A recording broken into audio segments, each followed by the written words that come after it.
Welcome back, everybody, to the Behind the Brand podcast. My name is Curtis and I'm the host. And today we've got a brand new business with us. We have Stephen from A Dugz Life. How you doing, mate? How you doing, boys? How are you? All right, mate. Aye, all good, all good. Busy day. It has been, aye. Been ran off my feet since about 6 o'clock this morning, so... Literally ran off your feet, chasing after ducks. Constant, mate, constant. I love it, honestly. Couldn't have it any other way. Oh, I love it, mate. Well, it keeps you going. That's the main thing. Oh, absolutely. So Stephen is the owner of A Dugz Life, which is a dog walking service and a behavioural training. So why don't, before we get into the nitty gritty and we find out about you, would you be all right with introducing yourself? Aye. So my name's Stephen, Stephen Logan, and I'm an ex-army boy who started A Dugz Life because I found that working with animals and things like that in general was very therapeutic and things. And I found that working with most people wasn't.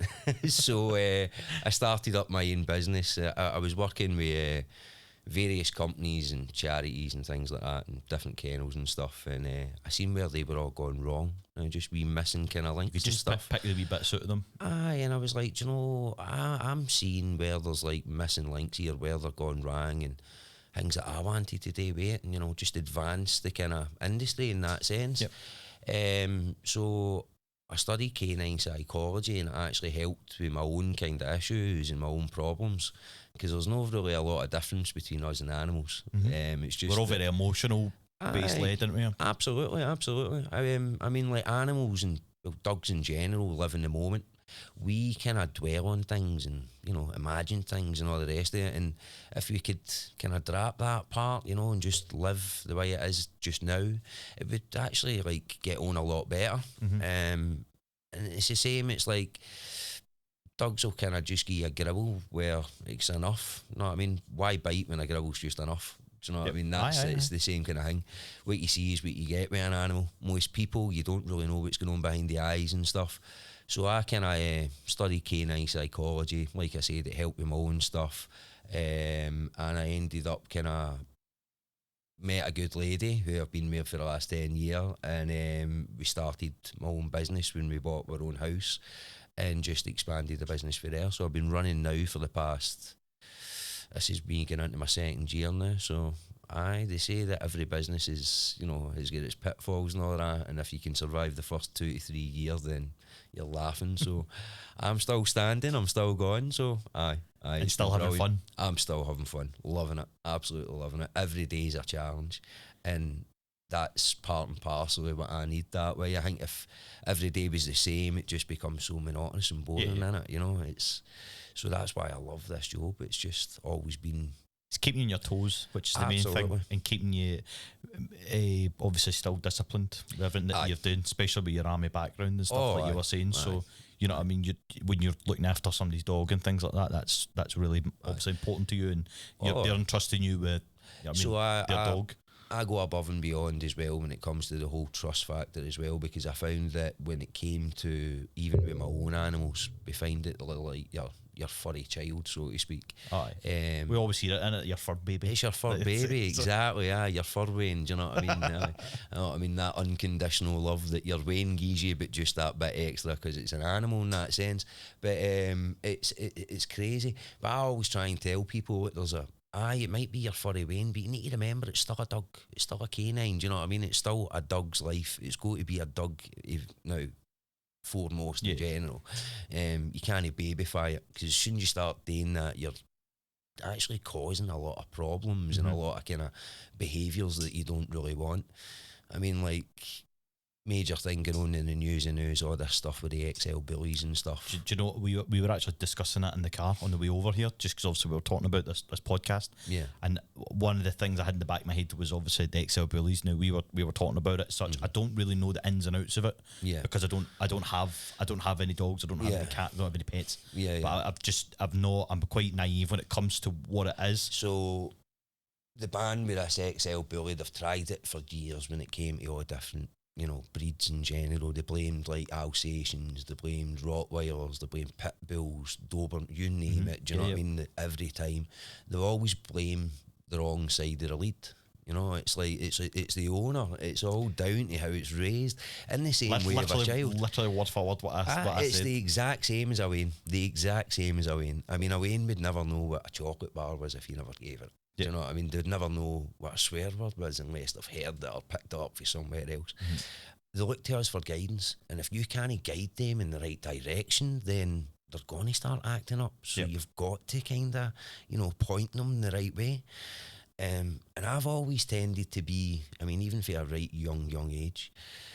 So I was a bit of a boy back in the day when I was young. You know what I mean? Aye. You know, it's like growing up in Glasgow, innit? It's one of the things, wasn't it? You know what I mean? Bollock, but I think I'm probably the only person that was there, lad. You know what it's like, and it was one of the things. Well, I was North End of Glasgow, right, Swinburne and all that. So it was like, it was crazy out there at one point. It was like the Wild West. It was madness, and I think it was like there was always a scheme dog and all the rest of it, wasn't it? There was always a dog running about. We always see that. That's so interesting you say that as well, because I always feel like that. See, when you've got like a certain part of a scheme, you always see a certain type of dog. Aye. And I think that's a pit or I think everybody always panics and terrifies that this thing's going to bite its face off for somebody, and you're just let off. Aye, anyway, and this is the thing, like, there's never been a bad dog. It's the situation that it's in. Yeah. Do you know what I mean? That's the thing. It's the exact same thing. They strike out through whatever kind of things have reacted from. So I don't see bad dogs. I just see problems that need sorted and are easily fixed. Mm-hmm. And I see an issue when it comes to how the government are going about trying to fix this. It should be, I mean, there's more rules and regulations there having a telly than what there is having a dog or even a Wayne. Do you know what I mean? Like, how many times have you walked down the road and you've looked at somebody, a junkie, whatever, and you've went, fucking hell, you're pushing a pram or whatever? Pardon my French there, guys, pardon my French. No, you're fine. It's an adult program, don't worry. Adult program. That's kind of how I look at it. I mean, dogs are dogs. What you see is what you get. Mm-hmm. And like I say, people they can dwell and, hide things behind lying eyes and stuff, whereas a dog won't. It'll just tell you straight. So for you then, what does a typical day look like in a dog's life? What does that look like for you? So I have two animals of my own. I've got a Siberian Husky who's 2. So he's like a teenager now, so he's that pushing the boundary age, anti-screw crew head type kind of age that he is, which is brilliant. I love the Huskies, they're so aloof. They're not like typical dogs, they're more kind of cat-like in the way of it. They're very stubborn-minded, do their own thing, and I love that. I love a challenge. And then I've got a Frenchie who's 9. That wasn't through choice. That was the missus' choice. What can I say? But I'd be back in a dog. It was. I grew to love him. Do you know what I mean? I love him to bits now. And to be fair, Buster thinks he's an actual husky because he grew up with my last husky. So he's the ruler of the house in that sense. Must be good in the sense of having like one big dog and one kind of wee dog as well. Aye, but now I need a miniature one to kind of complete the set, or a bigger one. A wee or something like that. Aye. Well, I was actually looking after one of my mates' dogs there, a wee dachshund, miniature, long-haired dachshund, and it was comical as hell. I mean, you like the dachshunds, Rebecca, if I'm right? They're brilliant. They're brilliant. Honestly, this thing just looks like a wee miniature kind of golden retriever. Constantly, it looks like a pup that way. It's just, it's beautiful. Honestly, I'll show you pictures in a wee bit. She's absolutely stunning. Oh, she's beautiful. But I mean, I'm that type of guy where, like, you've heard of the old woman with hundreds of cats.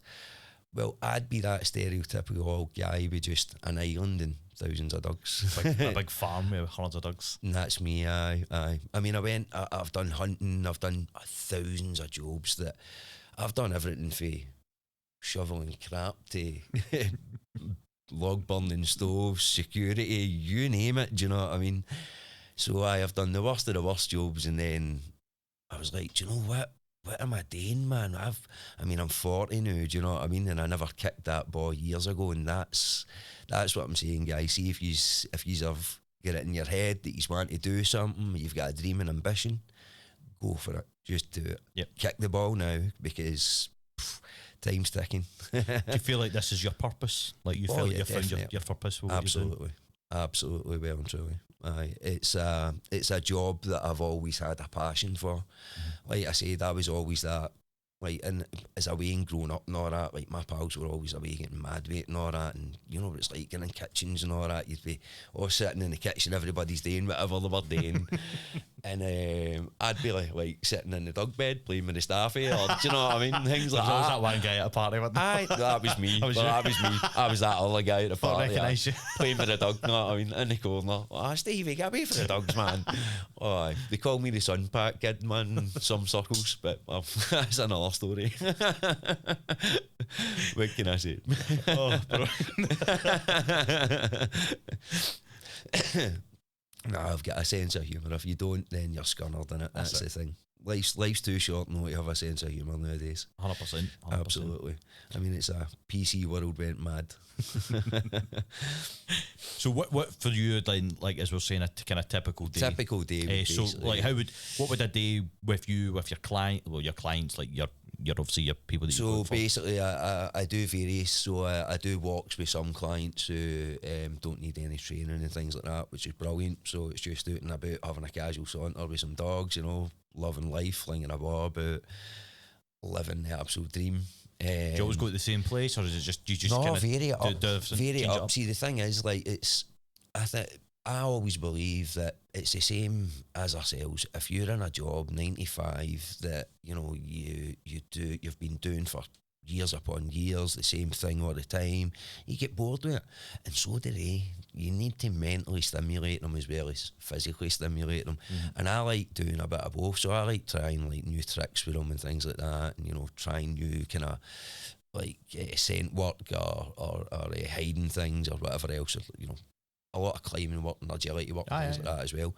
So I'll take them all different places, so not only just going to like your fields and forests and things like that, but going to built up places. See, like into Harrington and all that, where there's a lot of kind of like heavy traffic, lorries, all the rest of it. Desensitisation is a major thing, and you should be doing that from a very, very young age as well, like going to bus depots, train stations, etc. Yep. You know, because it's all the best of that well-balanced dog, and that's why I started my business as well, was because I seen that there were a lot of behaviourists and trainers out there whose prices as well were sky high. I mean, absolute sky high for what they're charging per hour. Owning a dog in particular is it's extortionate. Vet bills and stuff like that. I mean, our friend's dog had basically taken not well. I think it was meningitis or something it got, and the vet bill that they let me know, but I was like, that is unreal. Oh, listen, it's crazy. And that was them just missed out because I think they just renewed their insurance. And then it was literally like a day or two later. Aye. And obviously it doesn't kick in at least till a week or whatever it is. So my last husky, Ollie, God rest his soul, he passed when he was 14 with arthritis and stuff.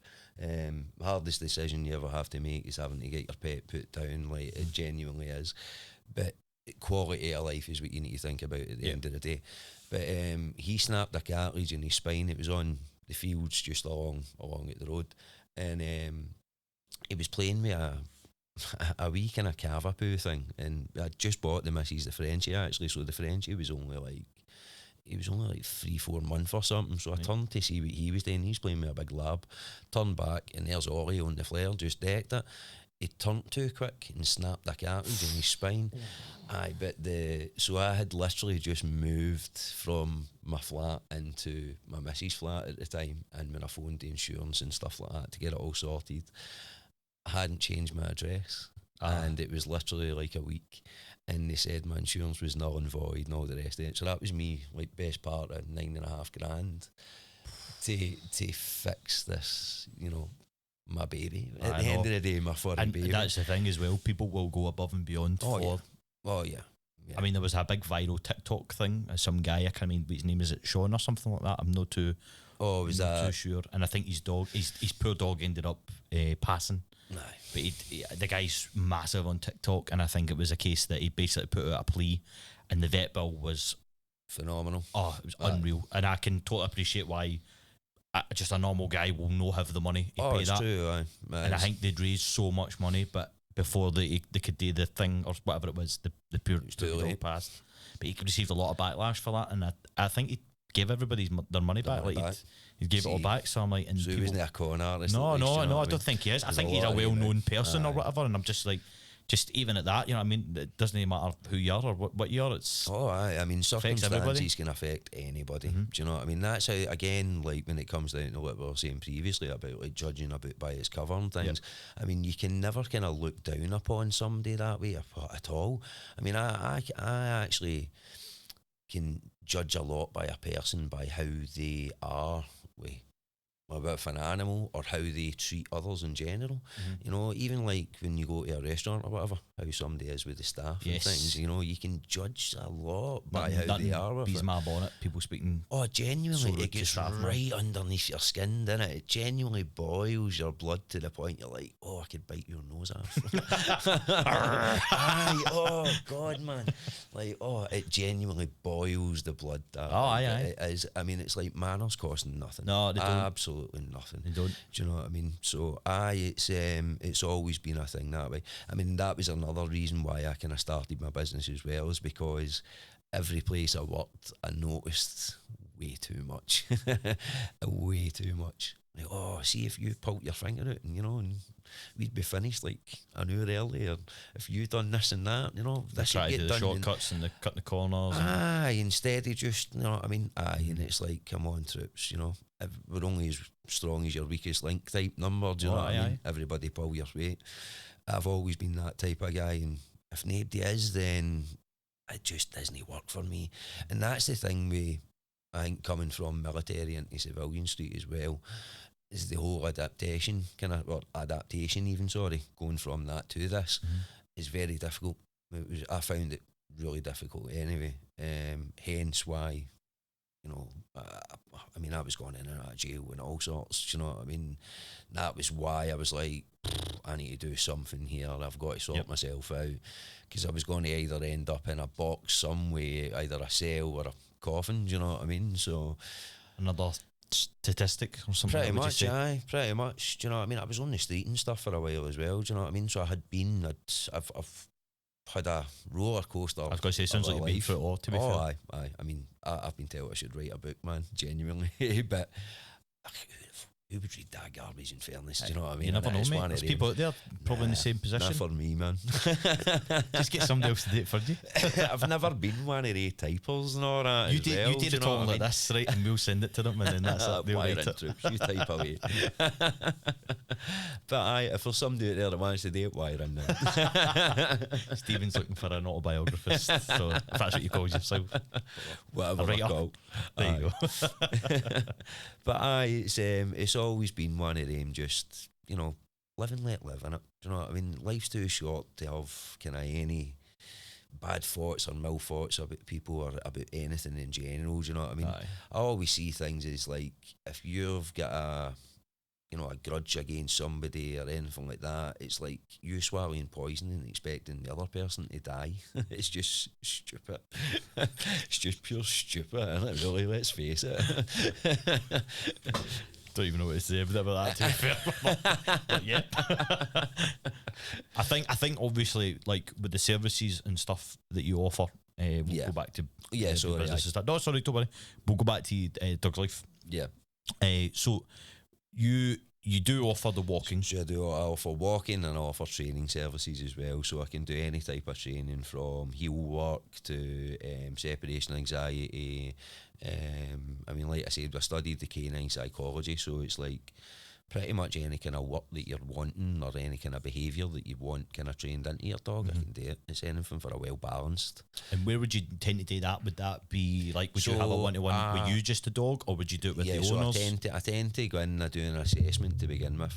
So I could 9 out of 10 times it's not actually the dog that the issue is coming from. It's normally the person. They're not like reading up on the right kind of wee signs that the dog's like letting off, you know, or they're just not paying attention in general, or they're overcomplicating things, which is what humans do a lot. Let's face it, we have done.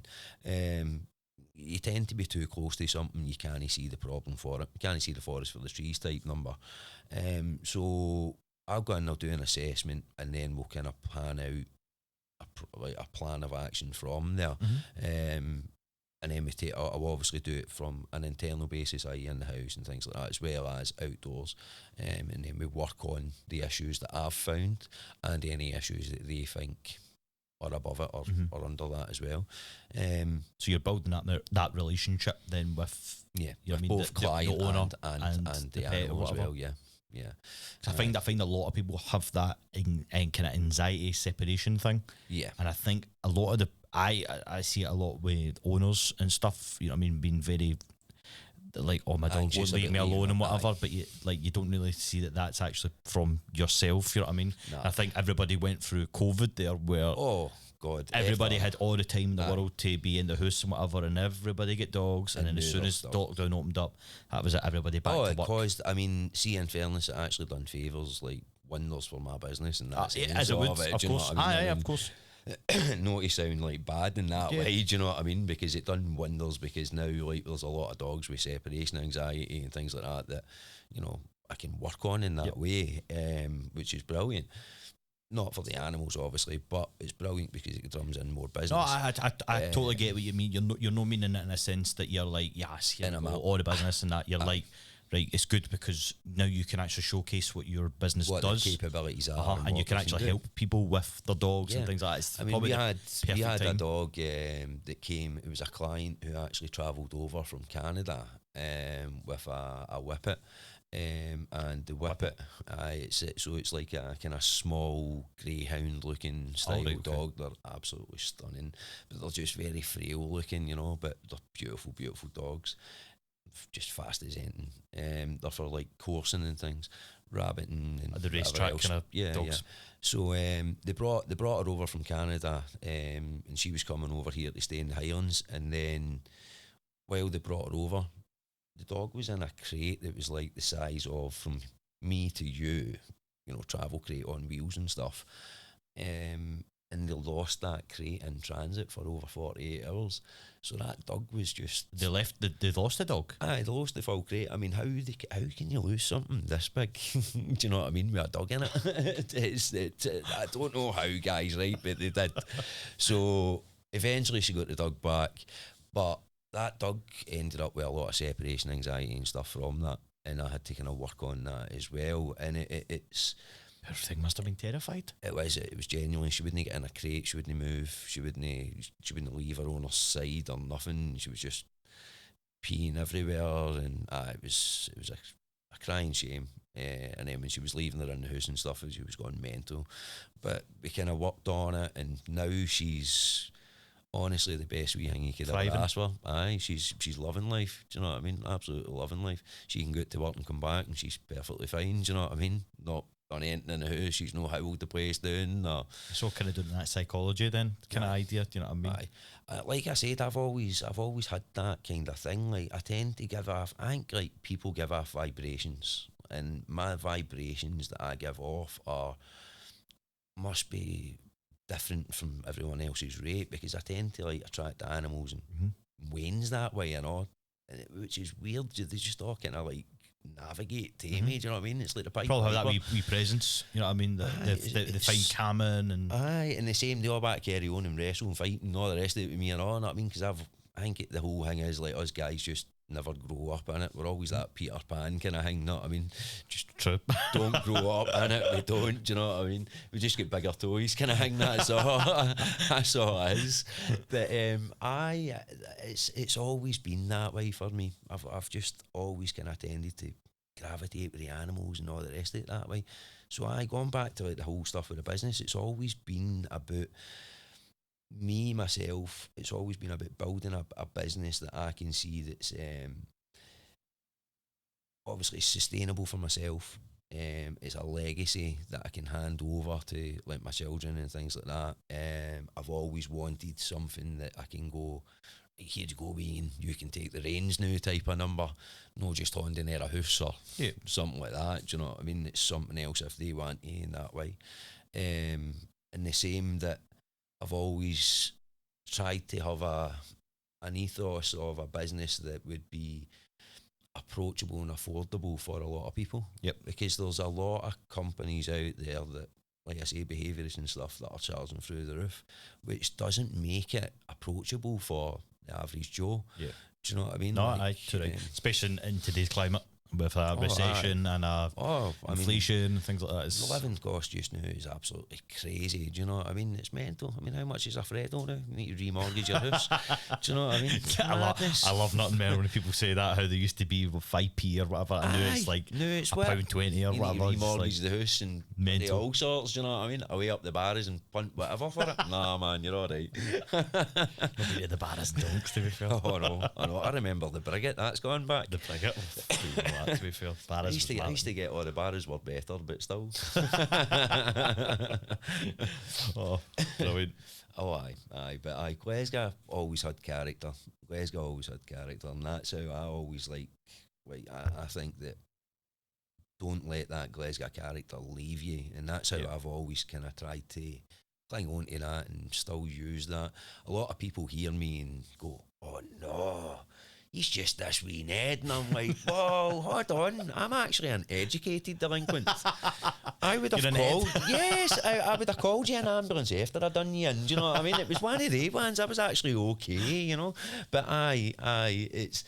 it's the yin and yang number, innit? Yeah, do you know that's what it, I mean? mate. That's what it's about. But I've always tried to be a kind of, you know, wear the heart on the sleeve and be a good guy that way. Doing to others what you want done to yourself. And what's your favourite part of your job and your business? I mean, it could be a memory that you've had for the 2 years you've been doing it, or it could be something you do on a daily. The favourite part is meeting new clients, new dogs, new problems that I need to try and solve, because I love a challenge. I mean, like, if my job is boring, the thing is, like, if my job was easy, everybody would be doing it, right? I'm not going to say that it's the easiest job on the planet, because there's a few that, God, man, you're bouncing your head off a table at times, and you're like, what the hell is happening here? I mean, this isn't how it's supposed to be. What's happened here? Do you know what I mean? And you've went through every single thing in the book, you're pulling out all the new tricks and all the rest of it, and you're going, how's this not working? Some dogs are just like that and wired different, and that's what I love about this job. It's like, it's always a progression. There's always something new, something challenging you in a different way. And like I said, I just love meeting new animals, new dogs in general. I genuinely do. But the downside of it as well is that, I mean, there's been a few that I've went to and I've been like, God, this dog's abused. Oh my God, that'd be the horrible part. This house is an absolute riot. Like, there's, and you never know how somebody's lying going to take everywhere. that. It's like, God. I mean, you can't obviously names and all the rest. Guys say nothing unwell in the plate stay and all the rest of it. But like, there was one house I went into, and the house was, honest to God, I was having to like kick stuff out the way to get in the house and that. And just come in and sit down. Where's your couch? Where? Like, where will I perch? Like, Do you know what? And I always feel for the wee dogs and cats and stuff like that have to deal with that. Like, obviously they'll not know any different. The thing is, every animal, or every dog, every animal in general deserves a human, right? Mm-hmm. But every human does not deserve an animal, and that's the whole thing that it boils back to. And that's where it comes to like our laws and legislations and things like that, talking about the XL bullies and things like that also. It's crazy. We shouldn't be doing it this way. It's so like dystopian in the way that we do things. Like, we also, that breed's bitten more people. Like, that's total and utter BS, by the way. I've actually had more bites off of a dash hound than what I've had off of like these XL bullies, Rottweilers or whatever else. I swear down dead, collies, Labradors. Mm-hmm. I've had more bites off of they kind of dogs than what I've had off of these big monster dogs that they're calling these. And it's crazy. It's crazy. Stop blaming the dog. Start blaming the owners. Bring it back to where there's a license, where you need to have a license to have this animal. Mm-hmm.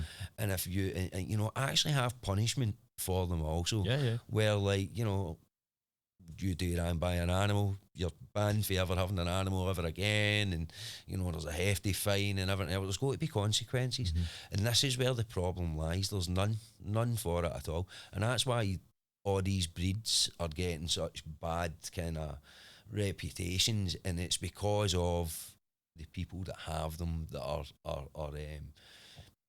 showcasing or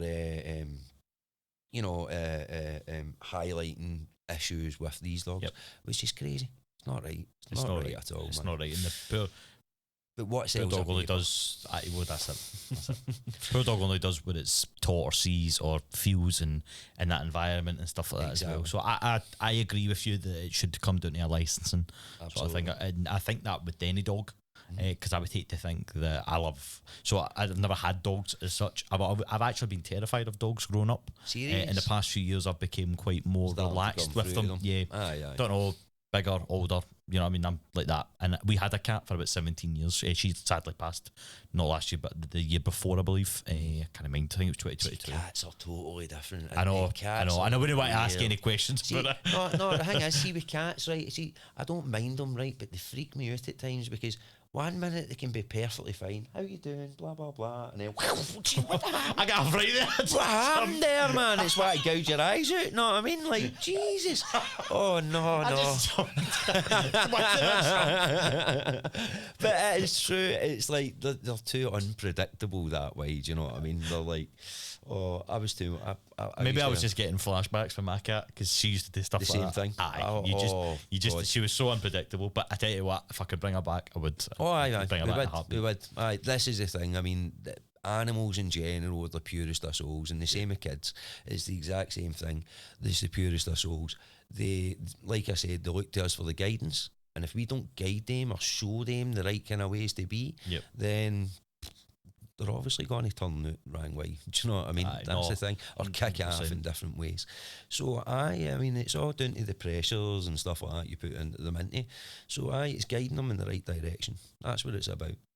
And I believe that if you structure their life in order to have a kind of well-balanced one and stuff like that, same when it comes to dietary needs and things like that also, that's a major thing when it comes to it. It's the same as ourselves. I mean, would that be something you would offer, like, or give them guidance on? So I'm actually studying nutrition also at the moment. So what I'm trying to do is, the reason I done it is A Dugz Life is like I was trying to encompass like a whole brand, a whole image of everything that you can have to do. with a dog under the one banner, so to speak. So that when I do go for getting like a premises and things like that, I can have like a kind of food section, like the equipment that I use and things like that, all the way down to like the kind of harnesses and collars, whatever else as well. Because I'm always trying to follow the trends in the sense of how the new tech's coming out for dogs, or how these new collars and leads, etc. Because everything changes, for the clip to the fabric they use, the stitching they use, etc. Same as the clothing, you know what it's like. We want to stay in with the brands in it and all the rest of it. Your new trainees on, you know what I mean? I see you like your dunks and stuff. That's how it is, I've always been a Max one, so it's one of them ones. But everybody. I just like a shoe that makes me bigger. That's all it is. Yellow pages. That's always done it, mate. A few yellow pages. Just slip them in the insoles. But I've always kind of had that, like, trying to keep your eye on the trends, keep the thing going with where it is. And I've always tried to stay ahead of it, but I don't like paying the prices with some of these things there. So there's a prime example. Julius Canine's a brand that, if you look at the actual harnesses themselves, they're really, really good, but you can buy the exact same harness just with a different Velcro patch on it for a half of the price. Do you know what I mean? And it just, why spend so much when you can? It's mental. It's like the whole debacle about the whole supermarkets and type of thing. You know what I mean? Why would you go to this when you could go to Aldi or whatever? We're like, we might as well just go to Aldi. I'd say it's more along the lines of this whole. See, I believe Balenciaga is an actual experiment that's been put out there to see how stupid people are with their money. I'm telling you, I genuinely do. I believe it. That's what I say. About. Have you seen that? And it's like shoes that literally look like they've like, it's like puddle water over them. It's like, I don't know if it's shoes. It's something in particular, and it's like It's like a pair of socks. It's like it's in the bobbin cut or whatever. You're like, I could have just did that myself. Like, I could have wore them and, ripped them up on a building site or something, and then went, oh, here, mate, you know what I mean? Or a pair of plasterers trousers and slapped them on, and that's what people are using nowadays. But it's crazy, do you know what I mean? It is, it's mad.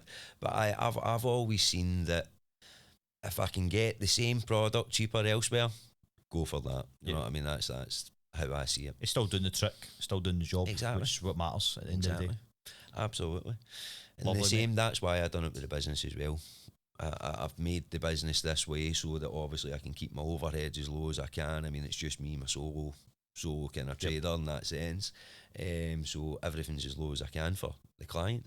So I roll over the better cost to them. So, and benefiting you. Absolutely. Good, mate. Benefiting them. The way I look at it is, if I can stop any animal from getting put down or put into a kennel or even getting rehomed, then I've done a good job. You've done your job. Aye. No, I love that, mate. Well. I love that. I can sleep well knowing that I've done something well in that day. Do you know what I mean? That's how I see it. No, good on you, mate. I think that's phenomenal to hear. Absolutely phenomenal. Stephen, mate, I've absolutely loved this chat. It's been brilliant, mate. Lovely just sitting back and listening to you, and he's such a character as well, mate. That's that Glasgow character. Oh, I'm a bit of a character. I've been told that. I've been called worse as well, but hey ho. So, kind of wrap up the podcast then. Yeah. Would you mind telling us your socials and things so that anybody listening and maybe could use the service can find you? So if you're wanting to get me, you can get me on Facebook or Instagram at A Dugz Life, basically. My website's still getting built at the moment. That's a process that's been slowly ongoing. Like I said, I tell you previously, take time, mate. Well, the partner's building it, so it is and she's just fell pregnant, so it's been one of the ones that is very, very slow in building. It's getting there. It's a slow process, but we're getting there, mate. Good, mate. Good. I'm looking forward to seeing it. It'll be good. Yep. Watch your space, guys. Watch your space. Watch your space. A Dugz Life. Sorry, A Dugz Life. I said I know. I thought that a Bug's Life there. My fault. So guys, thank you very much for. No, please don't sue me, Disney. Listen, thank you very much for coming along, Stephen, mate. It's been an absolute pleasure having you. And anybody listening to this, if you're on Spotify or even watching us on YouTube, feel free to drop us a wee like, subscribe, and let us know. We'll ask a question for the listeners. What's your favourite type of dog? What's your favourite breed of dog? Even I said type breed. Man. It's not Pokemon. What is it? What breed is it? Are you going to give yours? Sorry. Mine. I'll give you mine. Mine's would be a Huskies. I'll say the Huskies. By far, every way. I just like the wee small fluffy ones. So you'd rather a Pomsky or something then? Wee Maltipoo. Is that a Maltipoo? Something like that. Wee tiny thing. They grow bigger, but our friends get one, and I'm trying to steal it. The apricot. I said it. Lisa, if you're listening. Would be yourself. What's yours? Dachshund's yours was, wasn't it? Dachshunds, aye. Rebecca likes a dachshund. Oh, aye. There we go. It's a holiday, could be. Listen, thanks very much for listening, folks, and we'll see you again in the next episode. Thanks very much. Take care.